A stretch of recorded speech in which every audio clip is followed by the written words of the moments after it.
All right, what's up, guys? This is Christian, founder at B2B and I'm here with Tanner Lewis from Lewis Digital. What's up, guys? My name is Tanner. I run a roofing agency right now, and I joined on with Christian a few months ago.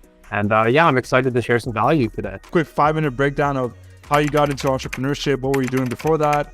Why did you start an agency? All that stuff. I've been an entrepreneur. I've sort of done entrepreneurial type things for, since I was like 10 years old, essentially. Like I used to do lemonade stands around our neighborhood, and I sold a lot of stuff online for a couple of years when I was in high school and stuff like that. And I also had like a little like Pop-Tart selling business at school for a little bit. But then I got shut down by the school, so that didn't pan out. That sort of led me into sort of what I'm doing now. Because when I was in high school, I wouldn't say I have the typical entrepreneur story in that like I struggled in school. I did do quite well in school, but it never was something that I would say motivated me or really fulfilled me. And I always felt like when I was, learning certain things that I wasn't learning something that was very useful. Something just sort of fell off. That's the way I like to put it. I started to get more into entrepreneurship. I'm sure like a lot of people, I saw a video from Iman Gadzhi about agencies. And I was looking into like drop shipping, that kind of stuff at the time as well. And I looked at it and I was like, I think the agency model is a better model for me because not only does it, make money, but it actually teaches you real business skills like sales, marketing, systems, operations, hiring, all of that stuff. I remember Joel basically had his agency lab offer. It was like something like $500 a month. I joined, but for the first couple of months, I kind of really didn't do anything, to be quite honest. Like I didn't take any action, and I was just sort of driving around doing DoorDash for a little bit because I was making really good money doing it. But I was sort of in a place where like, yeah, I was making money, but like I did not feel good about what I was doing. So this is late November 2022. And I was just like, shit, like I need to just do something. Like this can't continue. So I started getting things rolling. I started looking through the group, and actually Christian DM'd me through Facebook. And I was like, wait a minute, who the fuck is this guy? He DM'd me and he was like, I'll get you like appointments, basically. You only have to pay until after you get them. And I was like, shit, like, I have money, I can spend it on it. And it's actually like a good deal. And it'll start getting the ball rolling for me.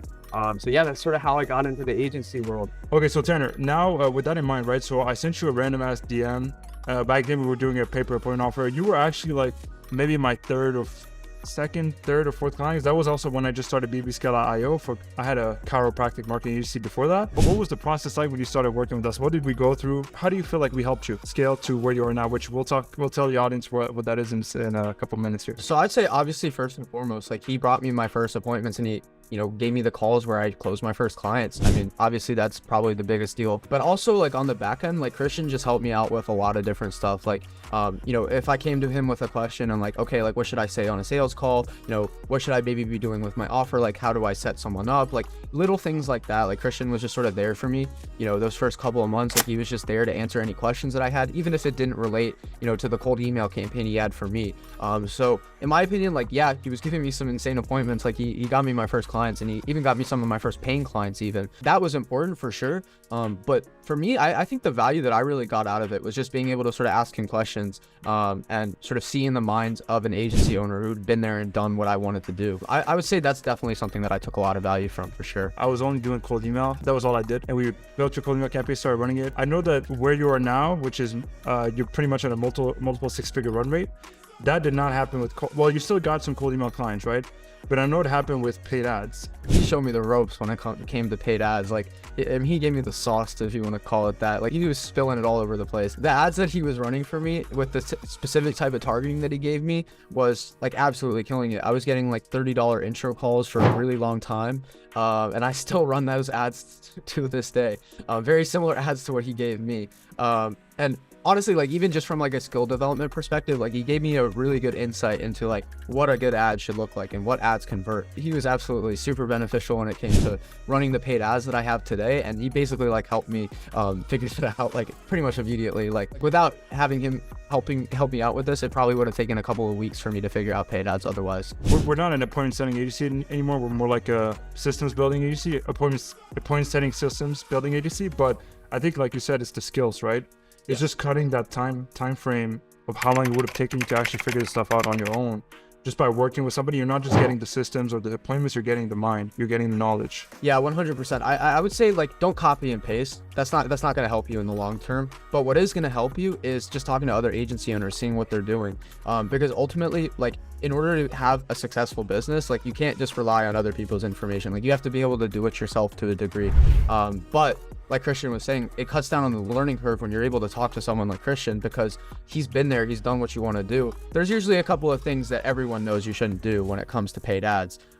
So when you're working with someone like Christian, or, you know, just talking to another agency owner, or, you know, maybe you're in a mastermind program, for example, I would say that's definitely like the most useful thing for me, because when you know what you shouldn't be doing, you can then sort of work backwards and figure out what you should be doing instead. So from beginning of December to now, 4 months later, can you tell people what revenue level you were at back then? And I know we talked about it a little bit before the call. How much did you then make in the last 2 weeks? Obviously, starting out, nothing. I was broke as fuck. Christian started giving me some appointments. First, I sort of started on free trials. That's kind of what I did. Sort of gradually progressed up to cover fees. And then now I essentially do sort of performance-based offers. And as far as revenue, last 2 weeks, so this week I just checked. So I've done $9.7 thousand in contract value just this week. And then the week before, I think it was like 3.7 or something like that. So it was a little bit slow last week, but we're kind of now. And what advice would you give to not just to beginners, because yes, beginners are also here and they're watching this video, but also what advice would you give to people who are struggling with getting appointments and closing appointments? Because there are agency owners that are maybe doing 30, 40, 50 grand a month, sometimes 7 figures, who are only getting referrals, for example, and who would not be able to close a deal from cold email or paid ads or whatever. And I think I've seen you do that and go from obviously 0 to now over 10K per month, and you know, you're going to win more than that very soon. What advice would you give to people? To sort of separate it into two little segments. So setting appointments, paid ads, 100%. Like if you can figure that out, it's something that you can predictably put $1 in, get $15 out. So like, I feel like at this point, like if I lost all of the money that I've made, you know, and I was just down to 200 bucks, I could put that in Facebook ads and make it back. So that would be first and foremost, definitely Facebook ads 100%, or TikTok ads, you know, whatever works for your niche. So that's also something I would say, like, you know, the prospecting that's going to work for me might not work for you if you're in a different niche. So, you know, you always have to be cognizant of that. Number 2 though, sales, like all day. Like if you can come in and you know how to close, you're going to be at such a level up over everyone else. Like it's just not even funny. I would say that's definitely the biggest key to the reason that I've scaled to this point, because I'm closing very high on my demos. So if you can close, you're going to be able to generate revenue, which is then going to allow you to not only, you know, obviously make money, but invest in teams, systems, and even in client results. You know, the name of the game is ultimately cash flow when it comes to business. So I'd say if you can, you know, run Facebook ads, run them profitably, and then you can close on the back end, like you have yourself a business. One of the things that you excelled at that other people might not do, and I know I personally didn't do it first, is you were very flexible when it comes to sales calls. So you did what it took to close a person, knowing that you didn't have the experience and you didn't have the testimonials. Like if you're an agency doing 300K per month and you had 200 testimonials, you can be kind of firm with what you accept, what you don't. You were kind of flexible, which is a good thing. You do what it takes to close. Maybe add a certain guarantee, maybe change the pricing a little bit. It still makes it still a good deal, but you change the pricing a little bit. You make it seem like you're giving them a good deal. Like you were kind of flexible. That's what I've noticed. The reason is because, like, in my opinion, like everyone's situation is a little bit different. So like, you know, while we, from a high level overview, they can sort of just be numbers on a spreadsheet sometimes, you know, these are also people that you're talking to ultimately. And you kind of have to treat them in a little bit of a different way on each call, which is why I actually don't use any sales scripts. In my personal opinion, you know, I'm not some sort of sales guru or anything, but what I found to be really effective to me is like changing how I sell, based on someone's personality, because like there's going to be some people that are a little bit more outgoing and you can challenge them a little bit more on certain points, but there's also some people that will go into a shell if you start trying to bring certain things up. So you kind of, I think it's important to recognize who you're talking to, but also more importantly, for beginner agency owner in particular, and ultimately the client is going to be worth more to you than the money, right? Like if you have 3 clients and you're just running free trials, but if you start getting them good results, like those can potentially be paying clients in the second month. So I think the mistake that I've seen a lot of beginner agency owners make in particular, so I guess this would sort of be, is trying to charge too much at the beginning when you really haven't done anything, you know, like you kind of have to humble yourself, I think. So I'd say that's definitely something that I would tell pretty much any beginner agency owner. Run free trials. Like there's people online saying like, don't run free trials. Don't listen to them. Run free trials. They're stupid. Yeah. I couldn't have said that better. Yeah. You don't have the thing you should look for if you're starting out, and yeah, this doesn't apply to people who are maybe doing multiple 6 figures or 7 figures, but like if you're starting out, the thing you should be looking for is experience, not money. Yes. Like I said, it's to earn the right to charge people money. Yeah. Are there any final notes that you want to leave people with? Sales. Learn sales. Tanner, thank you so much, bro. Thank you for having the call. Thank you everybody for watching. Tanner, I'll talk to you soon, man. Thank you.